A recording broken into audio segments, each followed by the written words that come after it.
Bienvenue dans le Nolio Podcast. Cette plateforme d'entraînement te propose aujourd'hui une immersion dans le monde fascinant des sports d'endurance avec l'interview d'un entraîneur. Nous allons chercher, pour toi public, la diversité de ce monde en pleine ébullition de recherche de la performance physique. Alors installe-toi confortablement, sors-nous ta plus belle tasse pour déguster tantôt un café, tantôt un thé, tantôt une tisane, et laisse faire ton inconscient, ton imaginaire, pioche des idées. Rassure-toi dans tes croyances, offusque-toi des différences et n'hésite pas à nous faire un retour.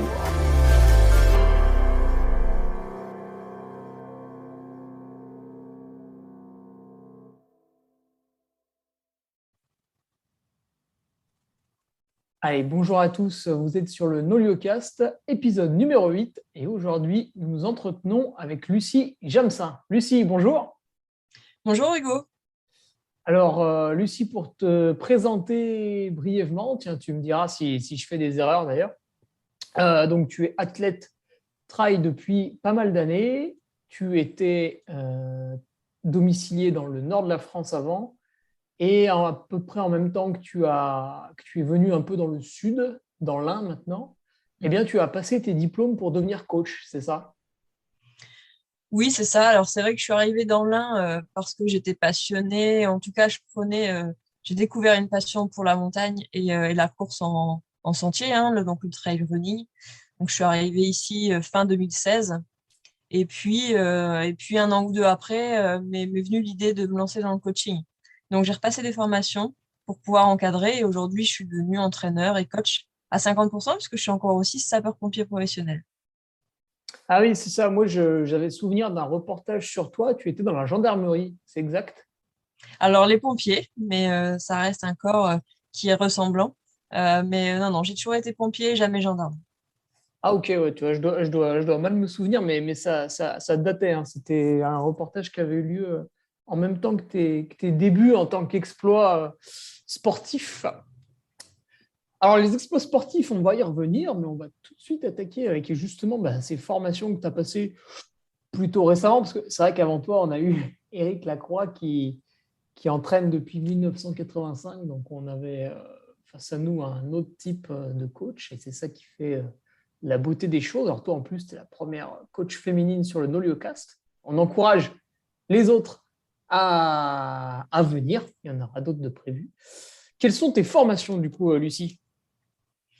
Alors je suis passée par une fac de sport. Moi j'ai commencé avec une licence, donc un bac+3 en STAPS et plus précisément en activité physique adaptée. Donc ça remontait quand même à 2010, quasiment quand je l'ai validé. Et puis là, quand j'ai pris un peu ce virage pour devenir coach, j'ai repassé entre 2019 et 2020 deux DU, donc deux diplômes universitaires. Le premier qui concernait l'entraînement et la préparation physique, que j'ai passé à Poitiers, et le deuxième qui s'est fait à Font-Romeu et qui était un DU de trail. Ah, il devait être plus sympa, celui-là, à Font-Romeu. Il était sympa, ouais, ouais. Il est géré par Grégory Doucand et j'ai beaucoup Ah aimé oui. les contenus. Voilà, c'est court, mais c'est efficace et c'est un format qui me convenait bien. Ouais.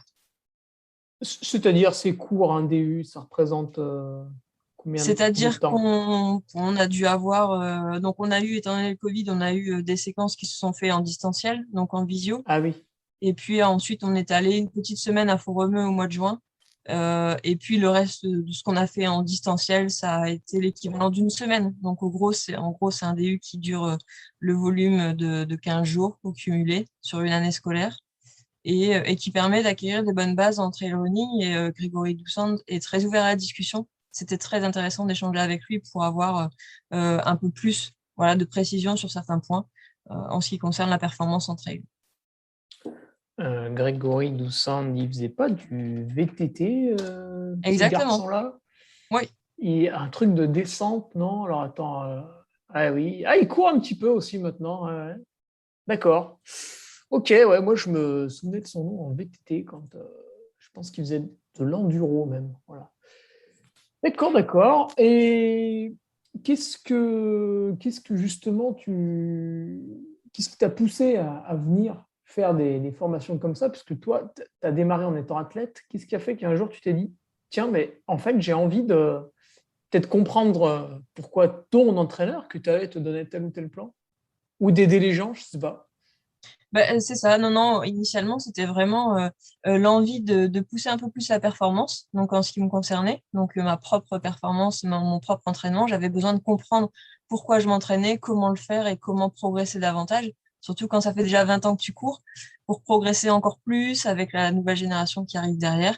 La clé, c'est pas d'augmenter le volume, c'est pas de faire chaque année la même chose, mais au contraire, c'est d'aller chercher des nouveaux facteurs de performance. Et pour ça, il y a pas de choix, il faut se former. Donc initialement, c'était ça. Et puis, quand tu commences à acquérir des compétences et des connaissances, tu as envie de les partager. Donc, clairement, le coaching, ça s'intégrait dans la continuité, dans la linéarité, quoi. Ah, tu avais envie d'avoir des cobayes. Mais aussi, non, mais alors, c'est très intéressant d'avoir un panel. Et d'ailleurs, mais je pense qu'on y reviendra. Mais dans mes coureurs, j'ai vraiment tout niveau. Et je suis intéressée par ça. Euh, le haut niveau, c'est une chose. Maintenant, le sportif lambda, amateur, avec des contraintes professionnelles ou personnelles, diverses et variées, va avoir la même volonté de performer, va avoir un objectif. Et pour ça, ça va pas être aussi facile d'entraîner quelqu'un qui a peu de temps à consacrer à l'entraînement, euh, à contrario, quelqu'un qui passe ses journées à s'entraîner, à se reposer. Voilà, c'est deux choses différentes, mais en tout cas, les deux sont intéressants et enrichissent les connaissances. D'ailleurs, on ne l'a pas dit encore, mais est-ce que tu disais un panel varié en termes de niveau, mais en termes de sport, toi, tu coaches quel type de personnes pour l'instant? Quel type de sportif? Alors, la plupart des gens que je coach, ce sont des trailers, toute distance, du très court jusqu'à l'ultra trail. Et puis, je suis aussi deux clubs qui sont sur du hors-stade. Donc, eux vont faire des crosses un peu l'hiver, de la route, du semi-marathon, du marathon. Voilà, donc là, c'est du suivi collectif. On n'est pas sur du plan individualisé. Mais encore une fois, c'est intéressant d'aller un peu dans les clubs parce que les contraintes sont différentes. Et prévoir un programme pour un collectif entre 20 et 50 personnes, c'est compliqué. Il faut que ça corresponde à tout le monde et il faut que tout le monde s'y retrouve. Donc là aussi, je trouve des ressources et des nouvelles compétences à acquérir. Ah oui, puis c'est pas du tout pareil par rapport à la personne qui va tranquillement lire l'emploi du temps que tu lui envoies, admettons, le week-end, que 20-30 personnes qui sont en train de réaliser la séance sous tes yeux. Peut-être tu te dis, oulala, mince, j'ai mal fait là. Ou alors tu te dis, ah, ça va, c'est pas mal. Oh, tiens, il y a lui, il est feignant. Ça doit être assez différent quand tu vois en réel ce qui se passe. Ouais. Ah, d'ailleurs, c'est marrant, parce que quand tu envoies des plannings à tes athlètes, ce serait marrant d'avoir une petite caméra pour voir ce qu'ils font des fois. Hein. Effectivement, c'est vrai. Tous les individus sont différents. Voilà, certains vont réaliser le plan de A à Z sans problème, c'est linéaire, c'est fait, il y a pas de souci. Et puis il y en a d'autres pour qui, encore une fois, pour diverses raisons, vont pas forcément suivre le plan. Alors il faut reprendre, il faut passer beaucoup plus de temps aussi au téléphone pour savoir pourquoi. Est-ce que c'est de la fatigue? Est-ce que c'est un manque de temps? Est-ce que c'est un manque de motivation? En tout cas, je trouve que l'entraînement et quand on devient coach, il y a une grosse relation humaine qui s'installe et ça demande du travail sur soi, mais aussi beaucoup de temps pour, euh, pour avancer ensemble. Oui, alors comment tu fonctionnes justement toi pour les athlètes à distance ou en stade, on comprend, hein, tu te rends sur place et puis voilà, il y a un dialogue, c'est assez simple. Pour les athlètes à distance, que tu te sers de quels outils le mail, le drive, une application, Nolio, Training Peaks, des choses comme ça? Ouais, alors je fais tout passer par Nolio, enfin beaucoup par Nolio, en tout cas c'est notre base commune, parce que je trouve que la plateforme est hyper intuitive, elle est facile à utiliser, elle est facile à comprendre, que ce soit pour l'entraîneur qui voit tous les athlètes très facilement. Donc pour le suivi, c'est hyper bien. Il y a plein de données, il y a des comptes rendus de séance, il y a des échelles qui permettent de savoir si ça s'est bien passé ou pas bien passé la séance. Mais pour moi, c'est pas suffisant. Donc j'ai à cœur d'appeler régulièrement mes coureurs. Ça passe par du SMS, ça passe par du mail, par du Messenger. En tout cas, moi, je veux pas être fermé sur un seul vecteur de communication. C'est vraiment au choix de l'athlète et du coureur. Et c'est lui qui, en fonction de son mode de vie, va avoir un vecteur préférentiel que je vais valider avec lui. Mais en tout cas, je mets pas de barrière. Voilà, celui qui a besoin de me joindre, il n'y a rien qui est fixé en termes aussi de temps, par exemple. Je dis pas, on se fait un appel par semaine. C'est vraiment celui qui a besoin d'appeler, il appelle et on prend du temps au maximum pour en discuter tout de suite et pas attendre 3 ou 4 jours ou une semaine pour se rendre compte de ça. Ah oui, tiens, c'est marrant ce que tu dis parce que on n'en a pas eu encore sur le NoLuoCast, mais peut-être qu'on en aura dans les prochains. Il y a certains entraîneurs qui, sur leur site internet ou leur flyer publicitaire, enfin, appelle ça un peu comme tu veux, leur carte de visite, quoi, proposent plusieurs formules, tu vois, avec un tarif par mois. Et il y en a un, tu as un appel par semaine, un peu plus cher, ça va être 3 appels par semaine. Plus cher, ça va être appel illimité. Voilà, ça fait beaucoup si tu appelles plus de 3 fois par semaine ton entraîneur, mais pourquoi pas. Voilà. Et donc toi, non, toi, c'est pas, tu fonctionnes pas comme ça. Non, pas du tout, parce que euh, j'ai besoin d'avoir une relation de confiance avec mes coureurs. J'ai besoin d'être proche d'eux, mais encore une fois, c'est très individuel. C'est-à-dire qu'il y en a certains, si je les appelle pas, ils m'appelleront jamais. Et tout va toujours bien. Et voilà, c'est vraiment à moi de faire la démarche. Et toutes les semaines, je prends le téléphone, je leur envoie un petit SMS où on s'appelle et je prends des nouvelles. Et puis, il y en a qui vont appeler plus régulièrement, qui vont envoyer un message juste pour me dire que leur séance s'est bien passée et qu'ils sont contents. Mais c'est super. Maintenant, le contrat de base, en tout cas, quand je prends le premier contact avec le coureur, c'est vraiment ce que je dis, c'est que Nolio est là en support, mais que par contre, il y a pas, moi, je limite pas les appels. Encore une fois, pour moi, enfin, alors bien sûr, hein, je travaille pour eux, on travaille ensemble, donc il y a une rémunération, mais en tout cas, je veux pas tomber dans la clientèle où je veux pas appeler parce qu'ils me payent pour ça. Voilà, je veux Mm. appeler quand j'ai besoin de les appeler ou pour prendre des nouvelles et mes coureurs sont devenus quasiment tous des amis au final. Ouais, c'est important pour moi. Ouais, tu vois, bah, moi justement, c'est ce qui est pratique avec Nolio. En fait, je valide la séance là en cliquant sur les petits boutons, l'échelle de ressenti, là, tout ça. Je mets un petit commentaire. Et si ça va pas, s'il y a un problème ou si j'ai envie de réorienter un, un macrocycle, par exemple, en disant ouais, bon, en fait, là, le volume, on va se calmer parce que ça va pas. Ou en disant l'inverse, ouais, ça fait quand même 2 semaines, là, j'ai envie, tu vois, là, remets-en une petite couche peut-être. À ce moment-là, je contacte, mais sinon, je me contente de valider, tu vois, quand je suis éloigné des compétitions. Donc, je sais que moi, ça peut être variable. Par exemple, si tu me coacherais, il y a des fois où on ne se parlerait pas, puis des fois où je t'appellerai. Mais tu as raison, hein. Là, on est en période un peu creuse. Euh, j'ai moins de contacts, c'est évident, Ah parce oui, que eh oui. il y a moins d'enjeux, il y a moins besoin de peut-être de se parler ou de se faire des comptes rendus. Par contre, à l'approche d'une compète, et ben peut-être que la semaine de la compète, on va s'appeler 3 fois, mais c'est évident et c'est normal. Et pour moi, en tout cas, c'est normal de prendre du temps à l'instant où l'athlète en a besoin. En période de blessure, c'est pareil. Quelqu'un qui se blesse, je ne veux pas attendre 2 mois avant de prendre des nouvelles. Enfin, voilà, il faut, même s'il est en pause, je pense que c'est le moment où il a le plus besoin d'avoir un contact avec son entraîneur. Et puis alors, de plus en plus, dans une blessure, il y a une réathlétisation peut-être entre ce que lui dit, je sais pas, son ostéopathe et son kiné, puis qui le redirige progressivement vers l'entraîneur pour faire des petites choses. Donc ouais, c'est sûr. Puis c'est un moment stressant, c'est vrai. Combien tu as d'athlètes à peu près aujourd'hui, Lucie? Bon, tu peux donner un chiffre, on n'est pas à la virgule près, hein. Ouais, non, j'en ai à peu près une vingtaine. Une Ah oui, vingtaine et je n'irai pas bien au-delà. Voilà, c'est déjà beaucoup, beaucoup de temps et d'énergie. Voilà. oui, parce Donc, que si tu es à mi-temps dans ton métier de sapeur-pompier, que tu as une vingtaine d'athlètes, ça représente facilement un mi-temps aussi. Ouais, les journées doivent bien rythmer. exactement. Et au final, je suis restée sur un rythme de vie comme avant, sauf que j'ai Mm. 2 activités au lieu d'une, mais c'est un 100% de travail auquel il faut ajouter les entraînements, bien sûr. Ouais, oui, du coup, ouais, ça se complète pas mal. Comme ça, tu ne te lasses pas. Comment tu choisis un peu ces athlètes que tu as, là, la petite vingtaine? C'est quoi? C'est des gens qui sont venus vers toi? Tu les as forcément pris? T'en as refusé quelques-uns? Comment tu sélectionnes? Alors, ce sont des gens qui sont venus vers moi, euh, parce que c'est compliqué je trouve que c'est compliqué d'aller vers un athlète ou de le Ouais. solliciter en tout cas. Ouais, Donc de souvent, faire voilà, du démarchage. exactement. Ouais, moi, je suis pas du tout, je suis pas vendeur, hein. Enfin, je suis pas commercial, etc. Je sais pas me vendre.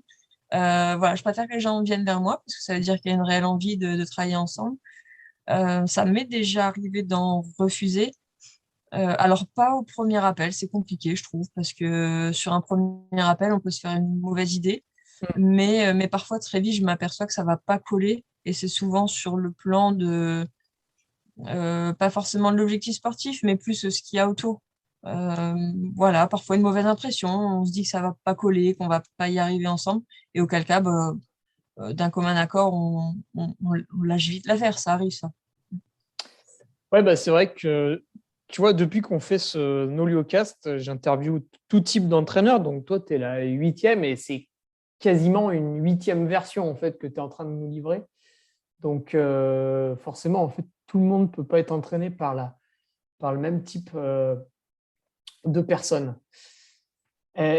Lucie, on n'a pas évoqué ton passé d'athlète. Donc là, on a bien cerné pourquoi tu es venue à l'entraînement, à la pratique du coaching, mais on va revenir un petit peu sur ton passé d'athlète parce que ça nous fait toujours plaisir. Pour l'instant, on n'a que des entraîneurs qui ont été bons en sport et avec toi, c'est encore le cas. Est-ce que tu pourrais nous parler brièvement de ton palmarès?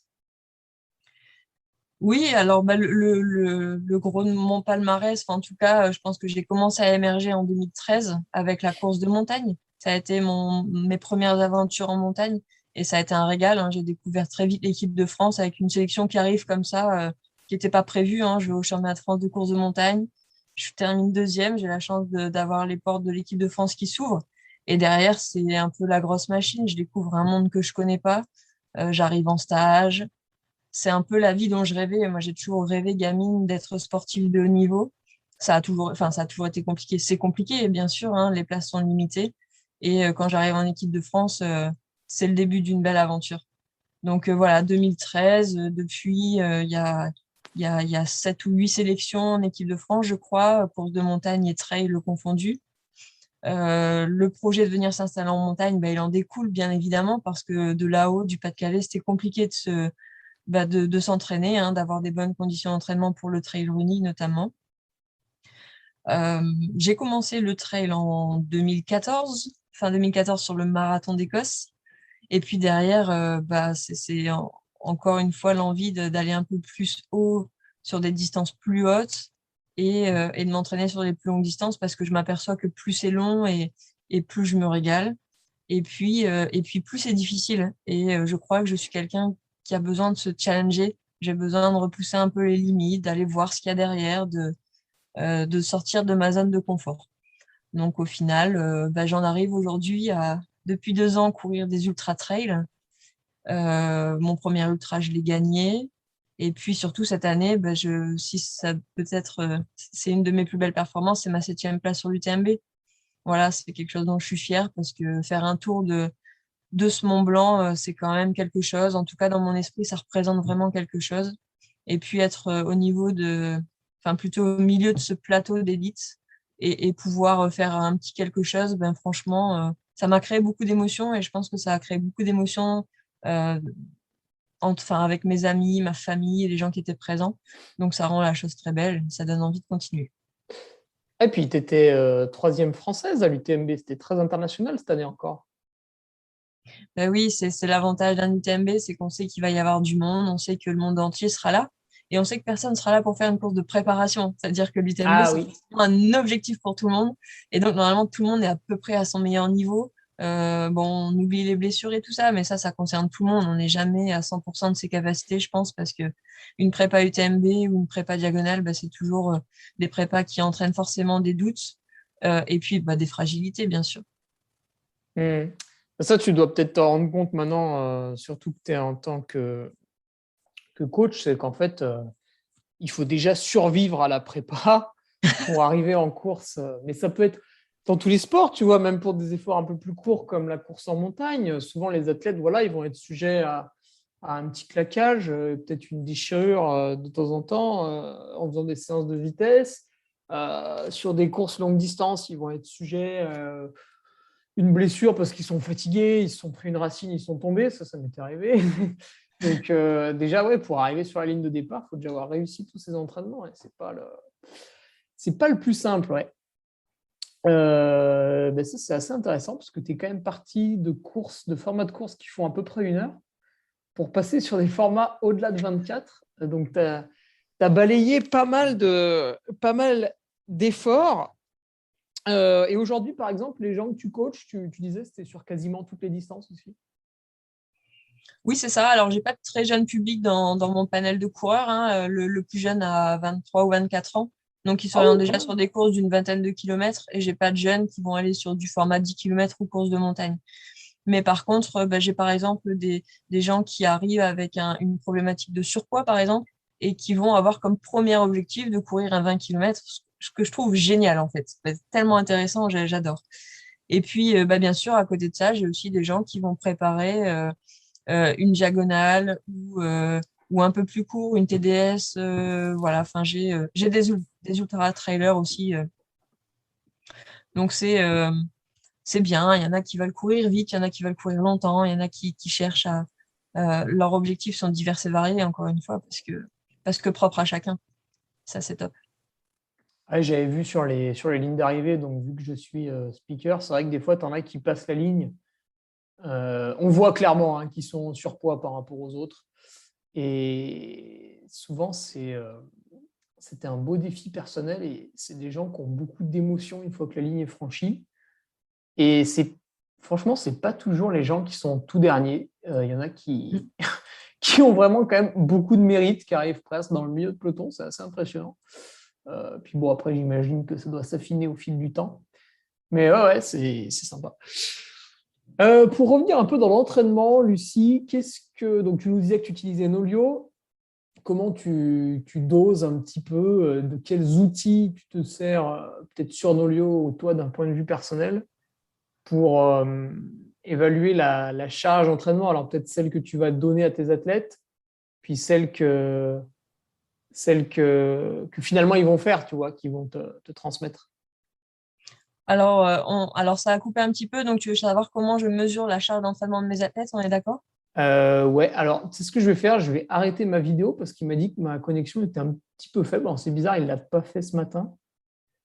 Voilà, bon, normalement il devrait être plus content là, le logiciel. Ok.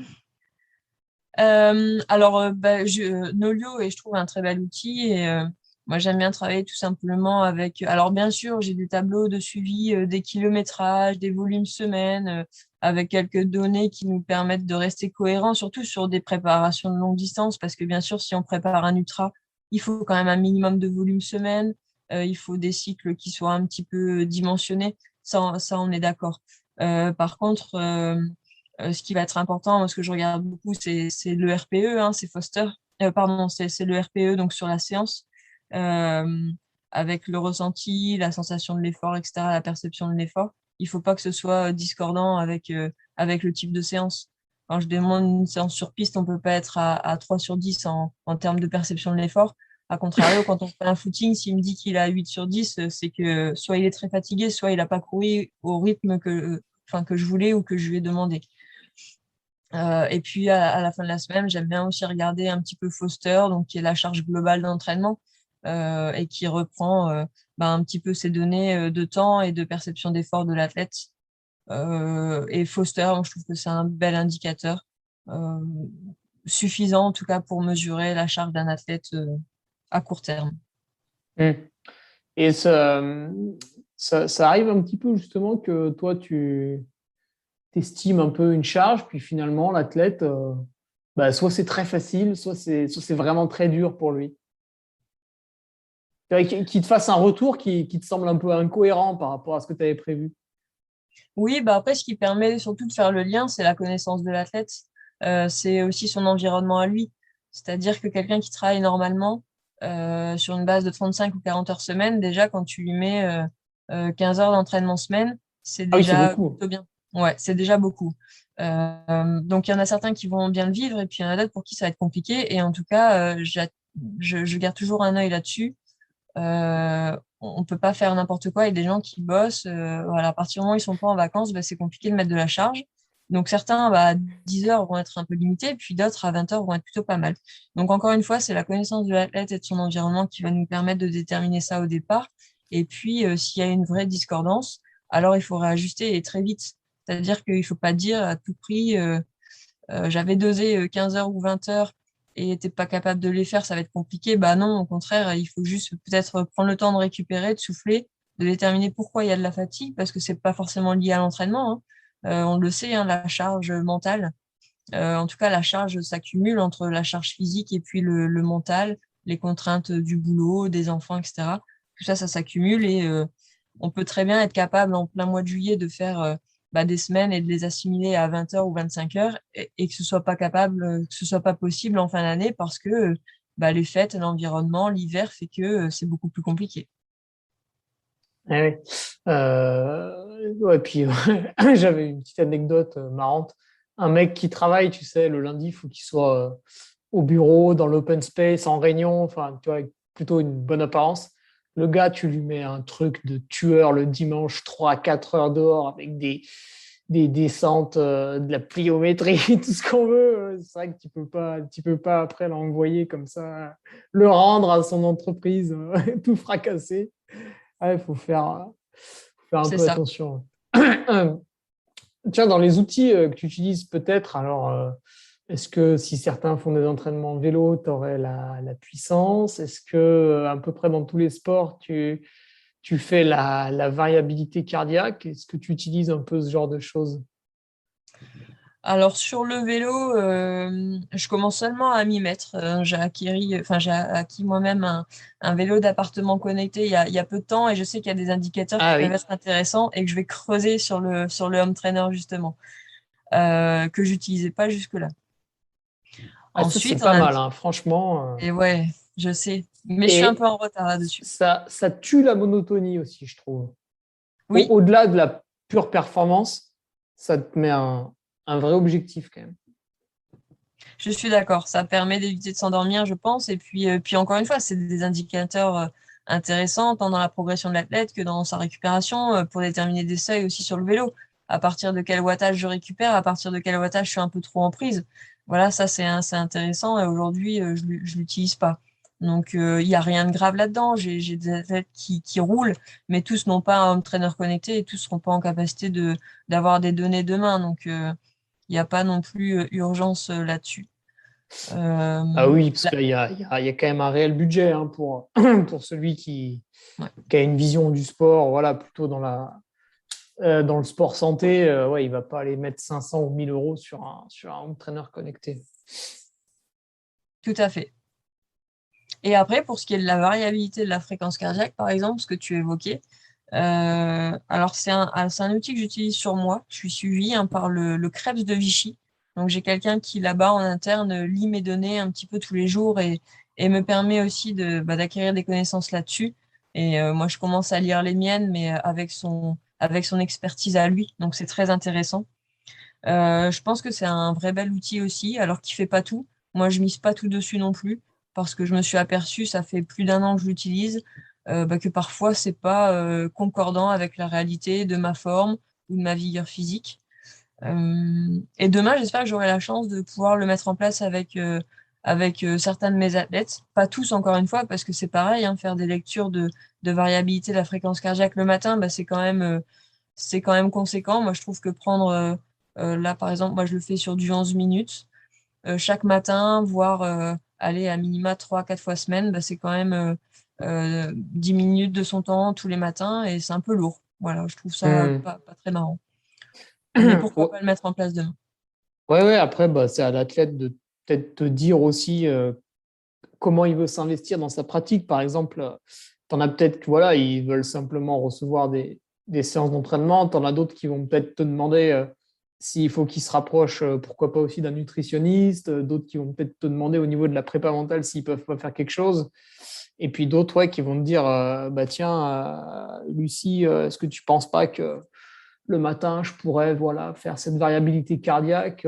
Ça peut être parce qu'ils veulent progresser dans leur sport ou peut-être aussi, comme tu disais, ceux qui ont des boulots assez prenants, tu peux te fatiguer mentalement. Enfin, ça se ressent sur le corps aussi. Du coup, peut-être dans ces cas-là, ça peut être intéressant.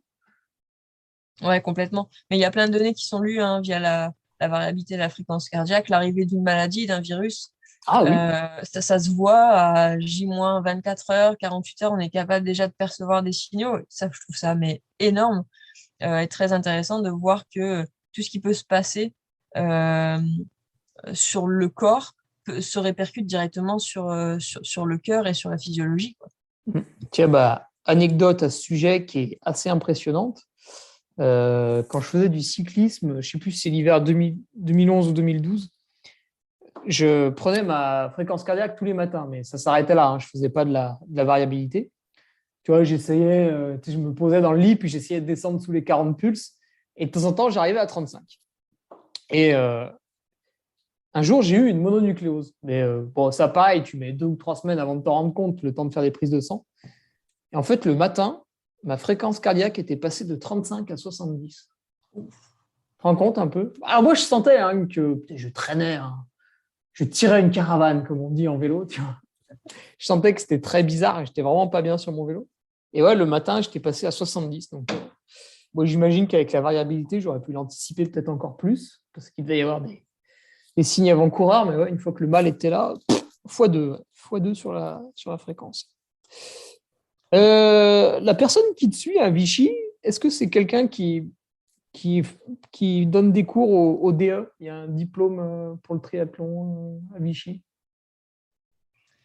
Je ne sais pas.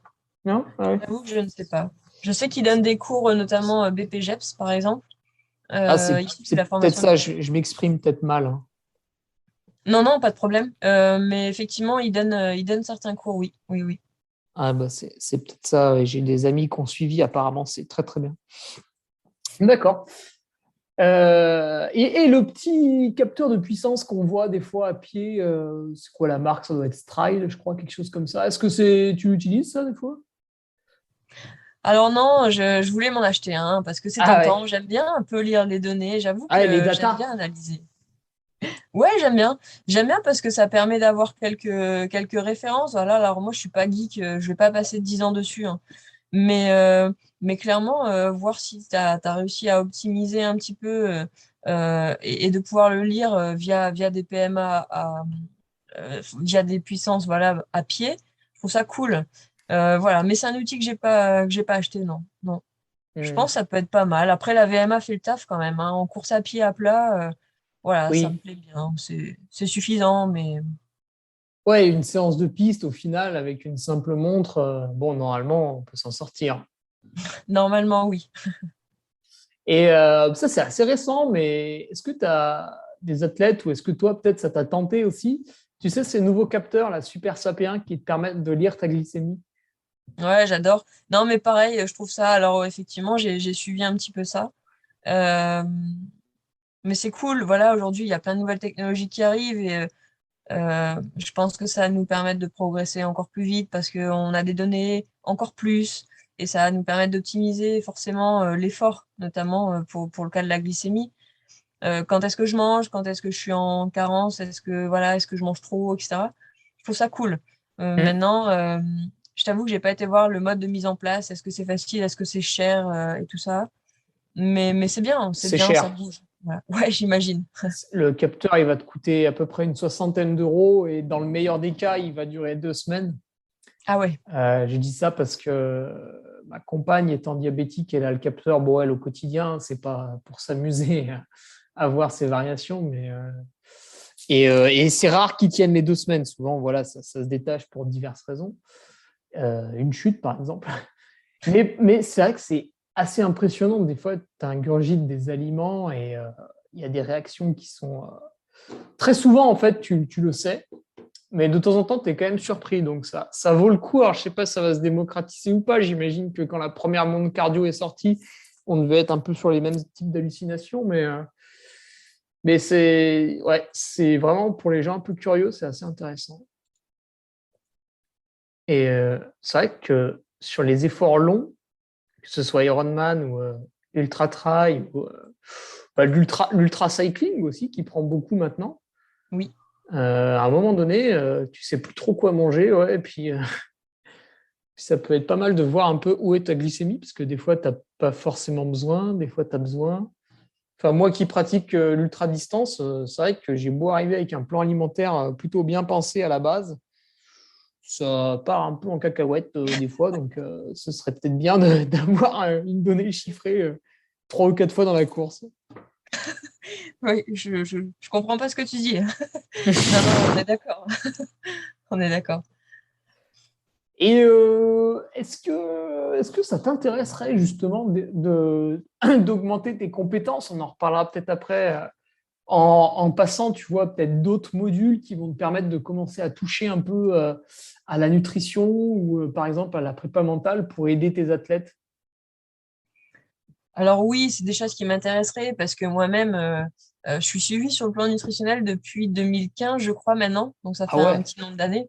ah, ça va faire 7 Et, ans. et ouais, exactement. Et toujours par la même personne, mais qui m'a amené voilà, des résolutions de problèmes, pas tant, pas seulement sur l'alimentation en course, mais il y a l'alimentation surtout tout au long de l'année, voilà, pour être en bonne Mhm. santé, pour éviter les inflammations. Donc j'ai beaucoup appris sur les régimes anti-inflammatoires, sur l'acidité que tu peux accumuler, ce genre de choses, comment manger au final, et puis la micronutrition, bien sûr, pour rester en bonne santé.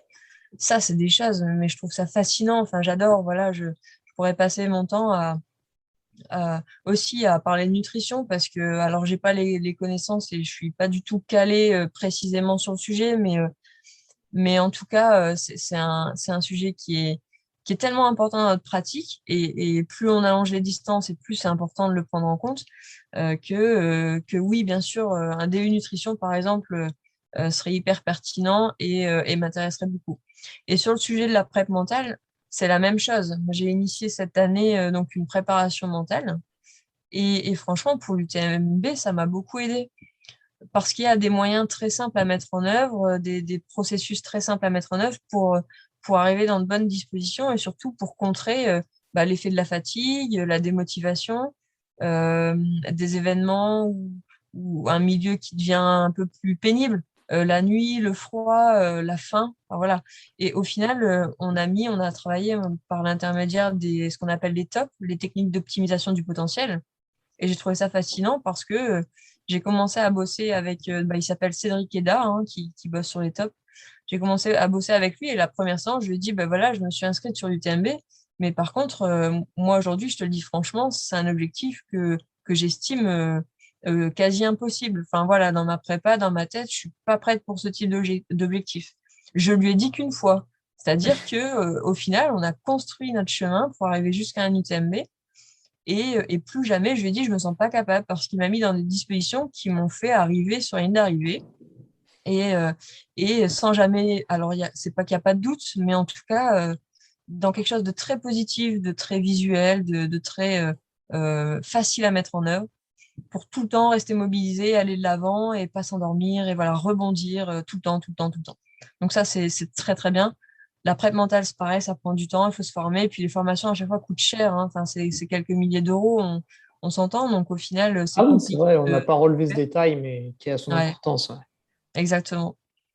Mais la prep mentale, c'est pareil, c'est du bonheur parce qu'il y a tellement de choses à comprendre là-dedans et à mettre en œuvre facilement que ce serait intéressant d'aller y mettre le nez. Hmm. Bon, tu viendras sans doute. Donc là, maintenant, tu es venu un petit peu. Ouais, c'est quoi? C'est la région Auvergne-Rhône-Alpes, hein. Oui, tout à fait. Région où l'hiver est parfois cocasse, que ce soit la neige qui peut tomber en pleine, que ce soit les températures un petit peu trop négatives, que ce soit la pluie abondante. Est-ce que ça t'arrive pour tes athlètes, voilà, tu leur cales le plan d'entraînement sur, je sais pas, une semaine, 2 semaines, 3 semaines, et puis patatras, il y a une perturbation pendant 3 jours, il pleut comme vache qui pisse, des choses comme ça. Qu'est-ce que tu fais? Tu proposes un petit peu des adaptations aux séances ou tu les laisses dans leur jus? Non, non, j'essaie de pas les laisser. Mais non, non, alors encore une fois, tout dépend. Euh, Tout dépend ce qu'il va préparer, mais s'il n'y a pas d'objectif à court terme, là, typiquement, cet hiver, j'en ai pas beaucoup qui vont courir en février ou mars. J'en ai deux qui vont être sur les Vulcains. Et auquel cas, eux, janvier, février, bien sûr, il va Oui. falloir qu'ils aillent dehors, qu'ils prennent la Ouais. neige, parce que sur les Vulcains, je pense qu'ils auront de la neige, ou en tout cas, il va pas faire chaud. Ça va pas être les Bahamas. Bah, en tout cas, sur l'affiche de la course, je crois qu'il y a 30 centimètres de neige. Ils ont mis une On affiche, est d'accord. c'est joli, mais. Ouais. Mais voilà, dans ce cadre-là, effectivement, pour se confronter à la course, il va bien falloir aller dehors et passer Ah du ouais, tu vas les forcer temps. un peu. Bien sûr. Et ils le feront d'eux-mêmes parce qu'ils vont comprendre que de toute façon, ce sera important d'y aller. Ouais. Pour le reste de la troupe, Non, on adapte parce que quand on est loin des objectifs et notamment l'hiver, quand il fait froid et tout ça, moi j'estime que c'est peut-être la meilleure période pour souffler. Donc certains vont monter sur les skis de fond, certains vont faire du ski de rando et au final, je vais pas aller leur mettre des séances de fractionnés ou des séances de trail d'1 heure et demie ou 2 heures dehors. S'ils ont pas envie de ça, je suis plutôt souple en fait et je vais m'adapter à eux. On va bosser différemment. Et puis s'ils ont moins envie de bosser, ben, je vais les laisser souffler clairement pour pouvoir mieux repartir au printemps. C'est important, je Hmm. pense. Ouais, en fait, si tu es assez loin de la compétition, tu le laisses un peu tranquille, puis plus la compétition se rapproche, plus tu lui dis ouais, ouais, ouais, ouais, mais là, attention, va falloir commencer maintenant un peu à y aller. Ouais, ok, ouais. Ouais, j'ai un peu tendance à réfléchir comme ça aussi, hein. C'est vrai que tant que je suis. Enfin, plus la compétition se rapproche, plus on commence à devenir un petit peu sérieux. Bien sûr. Tiens, bah, l'hiver, parlons-en, continuons là-dessus. L'hiver, on aime bien dire qu'on fait un peu de prépa physique. Alors, Lucie, la préparation physique, toi, qu'est-ce que tu mettrais là-dedans? Comment tu nous parlerais de ça? Parce que c'est un peu le terme fourre-tout, hein, quand même. Mhm. Que ce soit pratiquer un autre sport, que ce soit pratiquer un peu de musculation. Ouais, alors la préparation physique dans mon état d'esprit, c'est quand même tout ce qui est attrait au renforcement musculaire, voire à la musculation. Euh, pour moi, une préparation physique, elle peut avoir plusieurs objectifs. Le premier, ça va être une prévention des blessures. C'est-à-dire qu'avant d'aller pousser de la fonte ou faire de la force max, on va déjà aller corriger les postures, s'assurer d'avoir une bonne mobilité. Et puis, progressivement, on peut peut-être monter en charge. Mais prévention des blessures, c'est passer par des exercices très simples de gainage, de core training, d'aller chercher des mobilités, encore une fois, de la stabilité, de la proprioception, ça aussi, je le mets dedans. En tout cas, des exercices qui sont pas forcément en charge et qui vont permettre de construire le terrain et la base pour derrière pouvoir courir correctement, notamment en descente. Et puis garder aussi une certaine qualité de pied au sol euh, pour aller chercher de la qualité de foulée, etc., etc. Alors moi, j'en mets l'hiver, j'en mets aussi l'été. Alors c'est pareil, hein, tous les athlètes sont pas fans de ça et je m'aperçois au fil du temps que, allez, on va dire 75% de mon panel de coureurs ne veut pas en faire ou a du mal vraiment parce que aller passer du temps en salle, c'est pas drôle. On préfère aller courir, on préfère aller évacuer un petit peu, surtout en soirée après le boulot par exemple. Et donc j'ai juste quelques-uns d'entre eux qui veulent bien suivre un programme de prep physique. Surtout quand on commence à aller voilà, sur de l'endurance de force ou un peu plus avec, par exemple, un cycle de force max. Mais je pense que c'est un vrai intérêt. En tout cas, pour moi, ça fait partie de la préparation du trailer et que c'est important parce que le trail, ça reste un sport pour athlètes endurants et forts. Et on le voit sur les contraintes qu'on peut avoir, encore une fois, notamment en excentrique. Et puis, pour monter une côte, malgré tout, il faut se hisser vers le haut. Et pour se hisser vers le haut, il faut de la force, notamment dans les quadrilles et la chaîne poste. Donc, la travailler sur le terrain, c'est bien. Je pense que la travailler en salle, ça peut être un vrai atout. Ouais, puis même les coureurs que tu as sur le stade, là, tu disais que tu allais dans deux clubs. En athlétisme, en fait, on fait de la préparation physique un peu toute l'année, puisque souvent, il y a quand même les gammes pour conclure l'échauffement. Finalement, les gammes, qu'est-ce que c'est? Ça va être des montées de genoux, ça va être des, euh, non, pas les sauts de grenouille, les foulées bondissantes, ça va être des talons-fesses, etc. Et c'est pas mal dans la culture aussi en athlétisme, puisque finalement, quelqu'un qui va courir, je sais pas, il fait le 10 bornes, il va faire des séances avec des fractions à 20 km/h, il va falloir que ça soit droit, pas que ça parte dans tous les sens, quoi. Ouais, exactement. Mais j'en fais avec eux, hein. Je leur propose des séances de PPG et un peu en salle. Et là, notamment l'hiver, encore une fois, où on fait des exercices très simples, mais de gainage, de proprio, de plio, effectivement. Plio, donc simple à poids de corps, mais quand on fait des montées de genoux, des talons-fesses, on est déjà sur de la plio qui peut être Et oui, sollicitante si on en fait trop. Et donc, faut pas. Des éducatifs, ça doit être bien fait et ça doit être progressif et évolutif pour éviter les blessures. Il y en a plein qui arrivent sur le stage, qui font un footing et puis qui enchaînent directement avec des gammes très dynamiques, avec beaucoup de sauts, etc. Et puis qui se plaignent de douleurs au tendon d'Achille. Mais évidemment, enfin, il faut encore une fois monter en charge progressivement, même quand on fait peu d'éducatif, parce que je pense que ça peut solliciter énormément, encore une fois, la chaîne postérieure et amener à des blessures si c'est pas bien fait. Donc toi, tu es plutôt une coach récente, on va dire, une jeune Oui. coach, Lucie. Du coup, cette question va être très pertinente dans ton cas. Comment tu fais pour progresser en tant que coach? Parce que alors voilà, c'est pas tout à fait comme à l'école. À l'école, voilà, j'ai mon baccalauréat, tac, c'est fini, je commence à travailler, ou alors j'ai mon DUT, ou alors j'ai mon master, etc., etc. Donc, tu es coach, c'est certifié par un diplôme, mais ensuite, au fil du temps, j'imagine que tu peaufines. Ouais, clairement. Euh, Même si c'est compliqué de prendre du temps parce que là, il faut bouquiner, il faut se renseigner, il faut aller voir à droite, à gauche ce qui se fait. Moi, j'ai quand même l'impression qu'on est dans une discipline qui plus est, en plus, c'est jeune, hein, le trail running, c'est très jeune, et qui évolue vite, voire même très vite. Je pense qu'il faut maintenir tout le temps les connaissances et compétences. Alors, c'est pas simple, mais ça passe. Moi, j'achète tous les mois, j'achète des bouquins, voilà, et je les lis pas toujours de fond en comble, mais j'achète, je lis énormément, le plus possible, pour aller voir ce qui marche moins bien, et puis j'expérimente beaucoup. Euh, et même quand j'en parle avec mes athlètes, parfois ils doivent se dire, mais mince, mais elle se trompe parce qu'elle nous a dit ça. Et puis là, elle nous parle d'autre chose. Par exemple, si on parle des étirements en mobilité, juste un thème comme ça qui me vient en tête. Avant, on parlait beaucoup, on prônait les étirements. Aujourd'hui, on va beaucoup plus aussi sur de la mobilité, sur de l'activation pré-effort. Euh, voilà, donc parfois, ils ont du mal à saisir. Ben, alors, je m'étire plus le soir, je m'étire plus après l'effort, je m'étire à froid, mais en plus, il faut que je fasse de la mobilité avant de commencer. Voilà, donc en fait, j'ai l'impression que au fil du temps où moi, je progresse, alors forcément, je partage avec eux. Et, il y a des choses qu'on laisse un peu plus de côté, on évolue sur autre chose, on teste, et puis on revient un peu en arrière. Enfin, je pense que l'entraînement, de toute façon, il n'est pas figé, il ne doit pas l'être.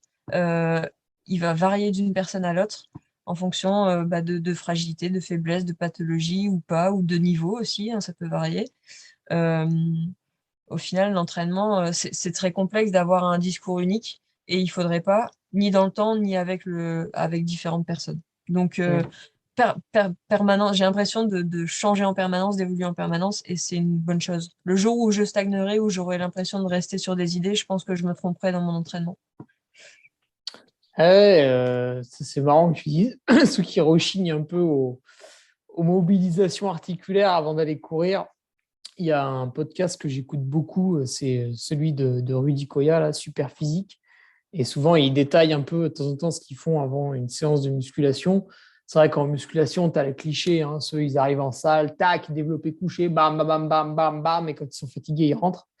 Et en fait, lui, bah voilà, pour durer dans le temps, il y a des automassages avant la séance, il y a des étirements dynamiques avant la séance. Donc, c'est un petit peu ce que tu appelles, je pense, les mobilisations, tout Mhm. un tas de choses. Voilà, et c'est très simple hein, en course à pied. Moi, souvent, je fais des petites rotations de bassin, je fais pendant un peu la jambe, je me plie, c'est pas des fentes, mais presque. Voilà, des petites choses comme ça. C'est vrai que ça prend une dizaine de minutes avant d'aller courir. Et de temps en temps, on oublie. Et Mais c'est j'essaye de le important faire plus l'hiver. Ouais. peut-être que le plus facile, c'est d'instaurer une routine. C'est vrai que moi, j'aime beaucoup parce que ce qui devient Ouais. automatique n'est plus une contrainte au final. Ma routine aujourd'hui dure entre 10 et 15 minutes. C'est plus Mmh. une contrainte parce qu'elle fait partie de mon entraînement. Donc voilà, bah aujourd'hui, mon entraînement, il dure à chaque fois 15 minutes de plus qu'avant parce qu'il y a cette routine qui est dedans, mais que j'oublie pas. Et je trouve ça, encore une fois, on fait de la longue distance, mais j'imagine que toi aussi, bon, on travaille encore à haute vitesse, à haute intensité. Et clairement, mes tendons d'Achille, notamment, pour pas les citer, si je les brusque, enfin, je vais faire une séance, hein, mais j'en ferai pas deux. Et clairement, je vais pas aller au bout de ma saison. Donc, il faut tout le temps voilà, les chouchouter, en prendre soin. Et si je vais un peu plus loin, pour moi, la performance enfin, a pour base la bonne santé physique, psychique, etc. Et la bonne santé à long terme.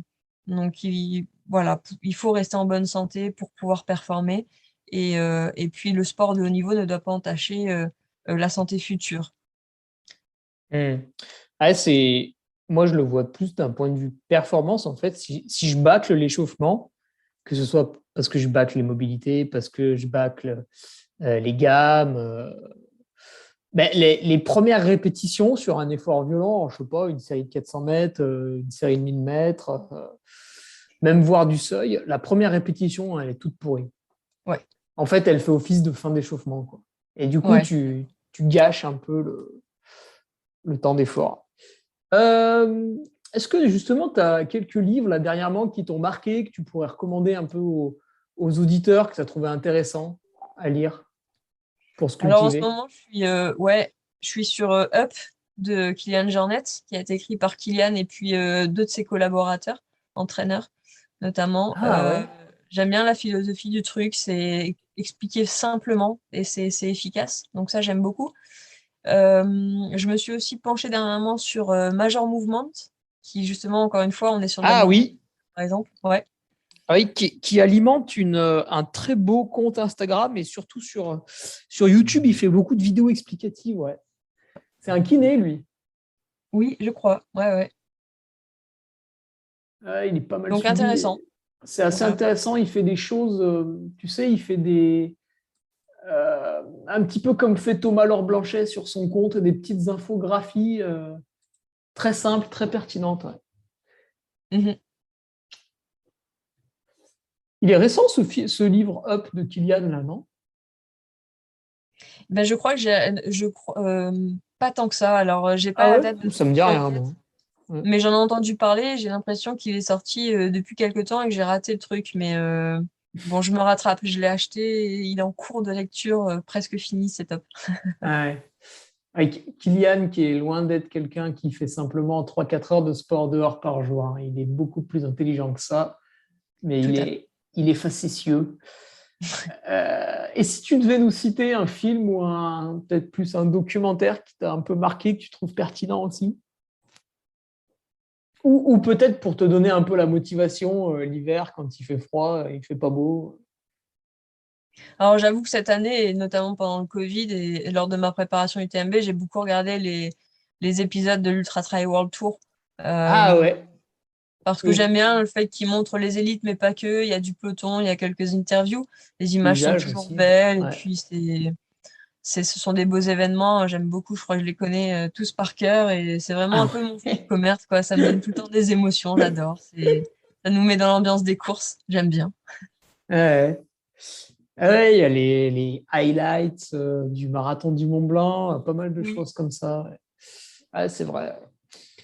Euh, Tiens, question, ça va être marrant ta réponse parce qu'elle va être différente de celle des autres vu que tu as été athlète et tu l'es encore depuis quelques bonnes années, que tu es une athlète suivie et coachée et qu'aujourd'hui tu es récente coach. Comment tu dirais que ces dernières années, le métier de coach a évolué peut-être par rapport à ce que toi, tu as reçu comme éducation de par ton coach, comment tu as vu d'autres coachs et puis par ta récente pratique également.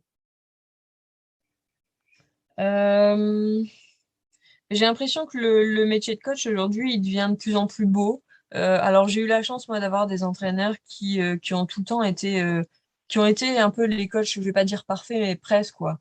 Je suis passée notamment, alors je fais pas l'historique quand j'étais en club d'athlé, mais mon premier coach de trail ça a été Philippe Propage.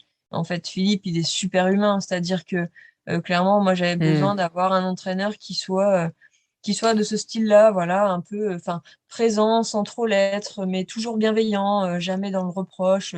Enfin, j'ai eu une très belle relation avec Philippe, tu vois, en tant qu'athlète et coach, et c'est quelque chose que j'ai toujours gardé un peu en modèle. Le coach que j'ai eu ensuite, Vincent Rabec, c'était le même style, c'est devenu un ami aujourd'hui. Je travaille avec lui aussi un peu dans le coaching et la préparation physique, et on a toujours eu cette relation. Pour moi, le coach, euh, il a cette dimension sociale qui est importante.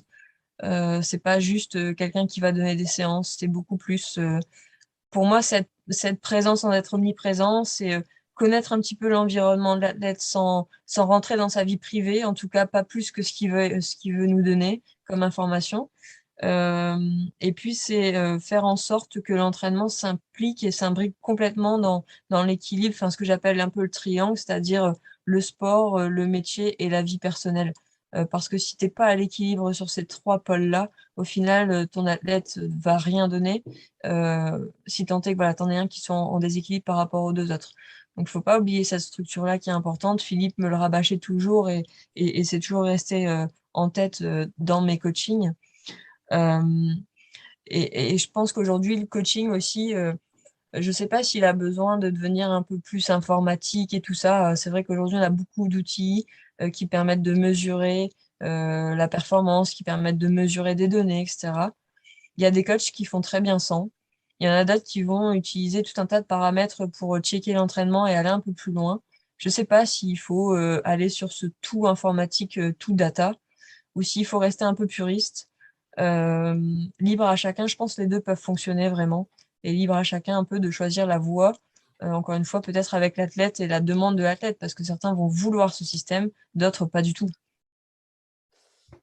Ouais, c'est un petit peu ce que disait le tout premier entraîneur qu'on a reçu sur le NoYoCast, Florian Schaeffer, qui lui, tu vois, était un peu, tu vois, de la data, il envoyait passer un peu sans arrêt, et il essayait de faire le tri, laquelle est intéressante, laquelle ne l'est pas, à quel moment aussi, hein, parce que des fois, bah, voilà, c'est vrai que bon, voilà, hein, la variabilité cardiaque l'hiver, on s'en fout un petit peu. Oui. Maintenant, à l'approche d'une compétition, on va commencer à être un peu plus observateur, quoi. Euh, Tiens, allez, les questions un peu marrantes là sur la fin. Ah bah celle-là, tu devrais peut-être t'en souvenir. Ta plus grosse erreur en tant que coach, tu vois, le jour où tu as fait une boulette. Euh, Il y en a qui n'ont rien dit, mais je suis sûr qu'ils ont menti. ouais, ok. Non, j'ai pas l'intention de mentir. Après, est-ce que j'ai fait des boulettes? Non, mais bien sûr, on en fait toujours, je pense. Après, il y a rien eu de méchant. Et, Ah non, non, euh, c'est pas forcément. ouais, ouais, bien sûr. Non, non, Ça je peut sais être pas. bête, hein, ça peut être. Je Je sais suis pas, un capable de jour, tu trouver le as, prénom. envoyé le Ça, c'est plan à une possible. autre personne, tu t'es gouré d'adresse email. Non, non, après, ça m'arrive parfois parce que je suis un peu sur le feu et tout. Ça m'est déjà arrivé, tu vois, d'oublier que quelqu'un court et du coup de pas l'appeler après la course et tout ça. Et je m'en veux toujours Ah parce que ouais. mais merde, hein, c'est pas possible. Alors, c'est pas des gros objectifs. On est parfois, tu sais, comme là, j'ai une fille qui ce soir va courir. Bah, demain, je sais qu'il faut que je l'appelle. C'est une petite corrida, c'est pas grand-chose, mais c'est important d'appeler. Et des fois, je passe au travers et là, je me dis non, c'est pas possible, t'as mis à côté. C'est important de prendre des nouvelles, c'est important de s'impliquer dans leur emploi du temps. Et des fois, il suffit que tu décroches un peu ou que tu dis, bon, c'est bon, mes plans sont faits pour le week-end, la semaine prochaine, je suis tranquille. Et au final, bah, il faut tout le temps veiller, Ouais. quoi. Ouais. Et à l'inverse, la fois où tu as été la plus fière, que ce soit une performance de l'athlète ou une réalisation personnelle, enfin de l'athlète, Ouais, hein, je veux dire. mais je suis fière quand ils me disent qu'ils sont contents de leur course. En fait, je m'attendais pas à ça. Euh, J'avais vraiment des a priori sur le fait d'être coach parce que je me disais, mais moi, être sur le bord de la piste et les regarder courir, ça m'intéresse pas, en fait. Parce que Ah si ouais. c'est pas moi qui cours, c'est pas pareil. Et en fait, le Ouais. fait que je cours encore et que je suis pas du tout frustrée de ça, au final, je vis très bien. Et, euh, et c'est pareil, quand je vois mes athlètes performer, d'ailleurs souvent je les charrie parce il y a des gars qui ont mon niveau, qui pourraient courir avec moi. Du coup, parfois on se présente sur la course et on ne sait pas qui va être devant. Mais pour autant, ouais, j'ai beaucoup de fierté déjà quand ils terminent devant moi. Ouais, et puis quand ils réalisent leur objectif et qu'ils sont contents. Et ça me met vraiment le smile parce que c'est la plus belle des récompenses, tout simplement. Hum. Le travail accompli, quoi. Ouais, ouais, voilà. J'ai un coureur là, cette année qui boucle la diagonale en 34 heures. Il a des Ah gros oui. Ouais, passages à vide. ouais, Il a quand ça. même 53 ans, donc voilà pour l'anecdote. Donc on essaie de maintenir un niveau et encore de le développer, mais c'est vraiment costaud ce qu'il fait. Et voilà, à 34, il avait beau avoir plein de frustrations vis-à-vis de la façon dont s'est passée sa course. On en parle encore aujourd'hui et on est super fiers et il commence seulement à se rendre compte de ce qu'il a fait. Et un 34 heures sur une jag, c'est solide. Et je suis fière en fait de ça. Je suis vraiment contente pour lui. Ah, 34 heures, ça représente quoi? Top 20, top 30? Un peu plus, là, il est dans les Ah, ça se 80. densifie, ouais. Chaque année, ça se Ouais, densifie un ouais, peu. exactement. Ouais. Ouais. Il y a quelques années, ça aurait fait un top 20, top 30, sans souci. Ah ouais. C'est d'ailleurs un peu ce qu'on disait, tu vois, avec la question comment a évolué le métier de coach sur ces dernières années. C'est que je pense aussi qu'il y a de plus en plus de demandes, les gens sont de plus en plus intéressés. Sans doute ceux que tu coaches chaque année sont de plus en plus pointilleux ou te posent peut-être de plus en plus de questions. Bien sûr, oui. Si tu pouvais décider toi-même d'une personne à coacher, celle dont tu rêverais de faire le planning, ce serait qui? Euh, Bonne question. Écoute, c'est vrai que ça fait pas, tu vois, ça fait quoi, 2 ans maintenant que je coach. Je crois que j'ai encore cette appréhension. Alors là, on parle peut-être de haut niveau, du coup. Euh, si je Ouais, c'est devais un rêve là, coacher. hein, c'est attention, hein, ça peut être Ouais, ouais. totalement impossible. Hein. Je sais pas, Max Verstappen, je sais pas. Oui, ça pourrait être dans un autre sport, effectivement. Ouais, il fait de Mais la prépa non, dans le physique aussi. trail, j'aimerais bien avoir peut-être un coureur masculin, un peu de bon niveau en trail et puis voir comment on s'y prend et tout ça. Mais je suis, en fait, voilà, j'ai l'impression encore de me former et puis du coup, on verra bien ce qui se passe d'ici quelques temps. Je laisse faire le temps aussi. Hmm. Ok. Tu dis un coureur masculin, mais parce qu'aujourd'hui, dans la vingtaine d'athlètes que tu as, c'est uniquement des féminines? Non, j'ai à peu près, je dois être à peu près à la moitié-moitié. Peut-être un petit peu plus d'hommes que de femmes. Mais j'étais étonnée, en fait. C'est vrai qu'il y a des femmes qui m'ont contactée parce qu'elles recherchaient une coach féminine. Ah ouais, Et c'est rare. puis, Hein. ouais, effectivement.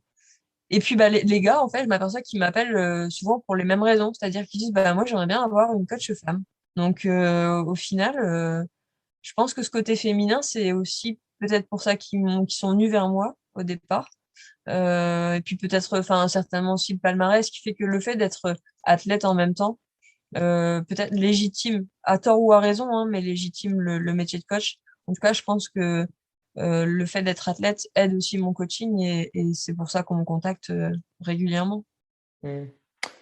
Ah, c'est intéressant, ces hommes qui cherchent une autre forme de coaching en se tournant justement vers un coach féminin parce que c'est vrai que des fois, ça change un peu. Alors, tiens, justement, quand tu entraînes les deux sexes, que ce soit masculin ou féminin, est-ce que tu as observé des différences ou est-ce que toi-même, dès le début, entre les hommes et les femmes, tu vas peut-être, je sais pas moi, programmer des cycles de travail différents ou peut-être il y a un public qui va faire, je sais pas moi, plus de musculation, des choses comme ça?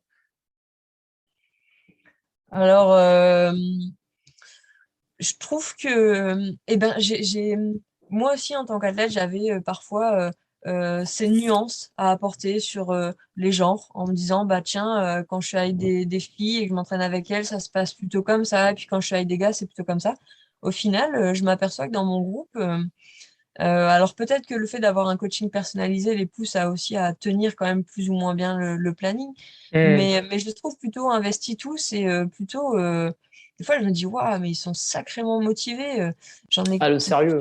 ouais, ils sont sérieux, je leur mets des trucs, des fois c'est pas drôle quand même, et ils sont tout seuls, ça reste des amateurs, et je m'aperçois qu'ils font le taf, quoi. Enfin, c'est top. Et hommes ou femmes, j'ai pas des gens j'ai pas des gens qui rechignent, qui me disent ah mais non mais ça c'est nul, j'en veux pas, ou ça c'est trop dur, j'en veux pas. En fait, ils sont plutôt ouverts à tout et j'arrive quand même à les emmener où je veux. Ça c'est je trouve ça top. Ça me fait marrer, ça me fait penser à une anecdote quand tu dis je leur envoie des trucs durs, je suis étonné qu'ils le fassent. Avec Nicolas Martin, tu sais, on est entraîné par Patrick Bringer. Oui. Et c'est vrai que Patrick, quand tu le chauffes un petit peu ou que tu lui dis, voilà, j'ai beaucoup de dispo, tiens, vas-y, fais péter là, envoie un truc bien sanguin là. Donc il se lâche, hein, il te met des trucs sur 3 jours hallucinants. Bon, quand je suis arrivé au départ de l'UTMB en 2019, franchement, j'avais aucun doute sur ma capacité à finir, parce qu'on avait fait des trucs commando avant, complètement débiles. Et avec Nico, on s'était dit, tiens, mais est-ce que des fois, il fait pas des tests, tu vois, il envoie un peu tout et n'importe quoi, Et puis après, il regarde, tiens, alors, est-ce qu'il a survécu? Est-ce qu'il a vraiment fait ce que je lui ai dit? Et tu découvres ton athlète qui a réalisé l'entraînement, tu fais, oh putain, le con, il l'a fait. Alors moi, non, j'évite de Ouais, jouer quand même. J'évite de... Ma plus grosse crainte au départ, c'était d'aller à la blessure. Voilà, je me suis dit, mon job, c'est quand même ouais, faut de connaître la personne en face supporter. quand tu tires Ouais, comme ça. On rigole bien. Bon, des fois, on n'aurait pas dû. c'est vrai. Pas grave. Mais moi aussi, des fois, je me dis, oh mince, quand même, je suis allé fort. Bon, on va Ouais. alléger un peu. Mais bon, je m'aperçois que ça paye aussi. Enfin, clairement. Et puis, encore une fois, j'en ai pas blessé. Je touche du bois. Ils vont tous très bien. Donc, Hmm. ça va. Hmm. Ah, ouais, il y a quand même une. Après, l'athlète est responsable aussi, hein, mais c'est vrai que quand tu donnes les ordres quelque part, ouais, tu fais attention, quoi. Ouais. Euh, Tiens, celle-là, elle est marrante. Si, tu vois, qu'est-ce que tu penses de coacher son conjoint si on est un couple de sportifs? Ouais, je pense que c'est compliqué, hein. Et toi, tu fais partie de la team qui dirait plutôt non. Bah, enfin, à voir, encore Il une y en a fois, qui disent oui. c'est lié à un individu, hein. Peut-être qu'il peut être. Il faut pas que ce soit source de tension, en fait. Enfin, moi, ce que j'aimerais pas, c'est que ça devienne source de tension ou qu'il y ait un Ouais. certain.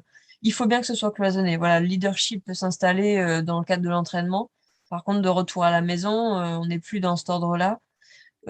Après, je pense que si moi j'étais par exemple coachée par mon conjoint, peut-être que parfois je me dirais qu'il serait plus tendre ou je sais pas. Est-ce qu'il serait neutre le fait de voir quand tu rentres le soir à la maison, s'il il te sent un peu fragile ou que tu vas dormir, ce que tu dis pas forcément toujours à ton entraîneur par exemple. Peut-être que voilà, il aurait tendance à alléger ou je sais pas. C'est compliqué de voir l'envers du décor aussi des fois. Et ouais, parce que finalement, les athlètes auxquels tu réalises les plans d'entraînement, après, tu vois pas comment ils organisent le truc dans leur vie, quoi. Donc, c'est vrai que d'un coup, tu lèves un voile, enfin, c'est pas du tout le même coaching, quoi.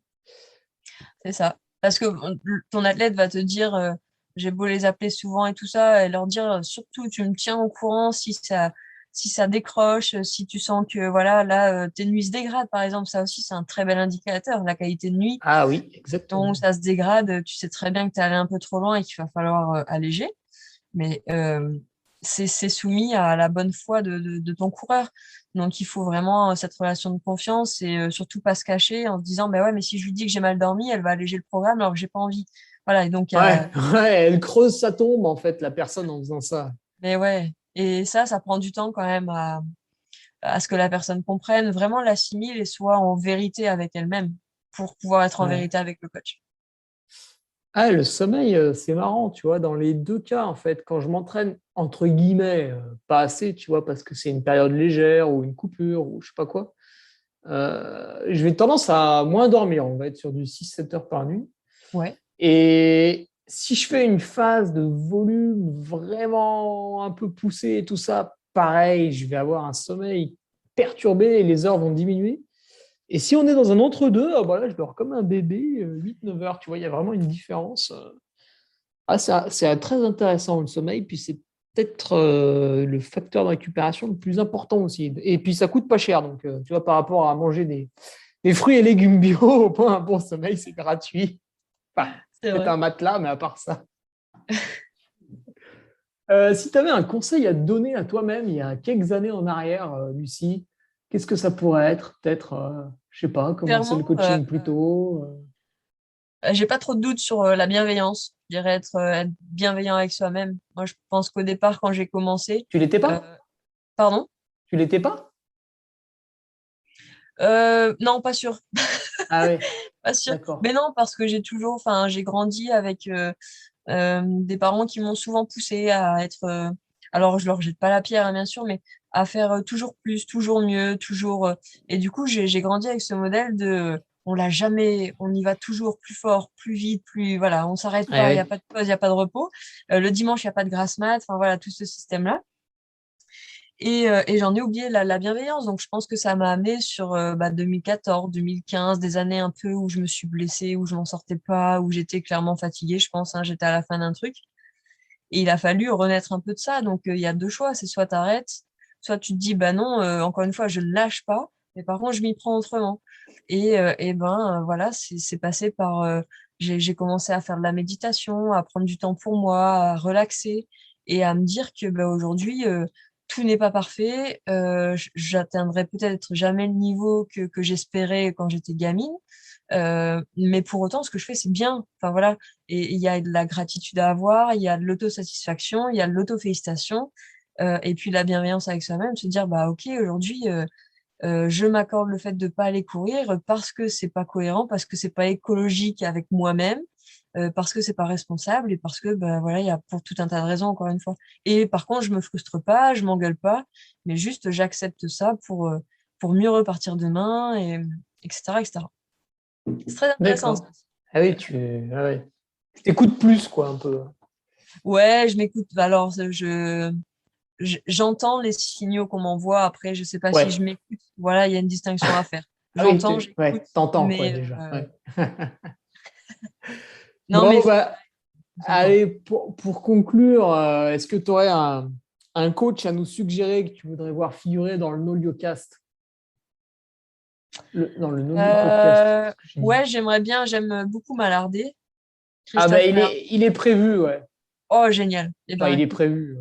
ouais, Il est très occupé, donc bon, il faudra qu'il trouve un petit créneau, hein, bien sûr, mais écoute, on va le mettre sur le tas. Ouais. D'autant plus que Christophe, c'est intéressant parce qu'il n'utilise pas Nolio, en tout cas à ce jour. Donc, il aura peut-être une vision un peu différente, tu vois, à nous donner en plus de ça. Donc, c'est intéressant. Ouais. super. Christophe Mallardet, ouais, l'entraîneur breton, qui lui aussi a un palmarès sportif Oui. qui parle en sa faveur, même si bon, il a arrêté, hein, plus ou moins maintenant. Ok, eh ben, je te remercie. Lucie. On arrive à la fin du podcast. Tu vois, on a encore fait un bel enregistrement avec toi. Donc, merci pour ton temps. Merci à toi. Et puis, et ben, à bientôt. À bientôt, Lucie. À bientôt, Salut. Hugo. Merci. Tu viens d'écouter un nouvel épisode du Nolio Podcast. Je sais, c'était génial. N'hésite pas à réagir sur l'une ou l'autre de nos plateformes, que ce soit notre page Facebook, Instagram, notre groupe Strava ou sur LinkedIn. Les liens sont dans la description. Allez, à bientôt pour un nouvel épisode. Salut.